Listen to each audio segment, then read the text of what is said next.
Zinepju graudiņš, vārds katrai dienai. Ceļā uz apsolīto zemi. Šodienas rakstu vieta. Jo es zinu, kādas man domas par jums, saka tas kungs. Miera un glābšanas domas, un ne ļaunumu un ciešanu domas, ka es jums beigās došu to, ko jūs cerat. Jeremijas 29. nodaļa, 11. pants. Šodienas pārdomas. Kad Dievs savu tautu izveda no verdzības, tā bija tuksnesī, ceļā uz apsolīto zemi. Dievs viņus apgādāja ar mannu, kas krita no debesīm. Tas bija ļoti labs risinājums konkrētajai sezonai, bet tas bija tikai pagaidu nodrošinājums. Dienā, kad bija sasniegta apsolītā zeme, manna izzuda.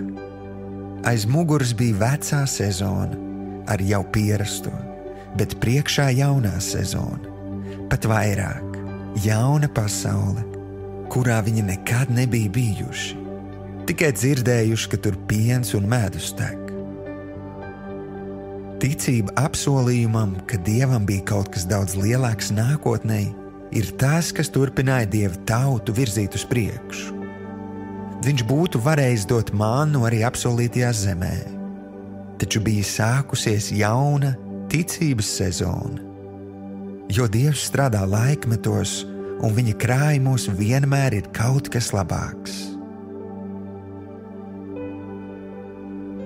Neiestrēdz un nedomā, ka šie apstākļi turpināsies mūžīgi. Tā vietā paliec atvērts Dievam un esi gatavs mainīties, veikt korekcijas, labojumus vai izmēģināt ko jaunu. Ja manna pārstāja nākt, nebēdā. Tikai turpiniet kopā ar Dievu uz priekšu, jo Viņš tevi ved ārā no verdzības uz apsolīto zemi. Šodienas lūkšana. Tēvs, Tu viens esi taisnīgs un uzticams Dievs. Paldies, ka vienmēr nodrošini mani. Paldies, ka Tu vādi mani.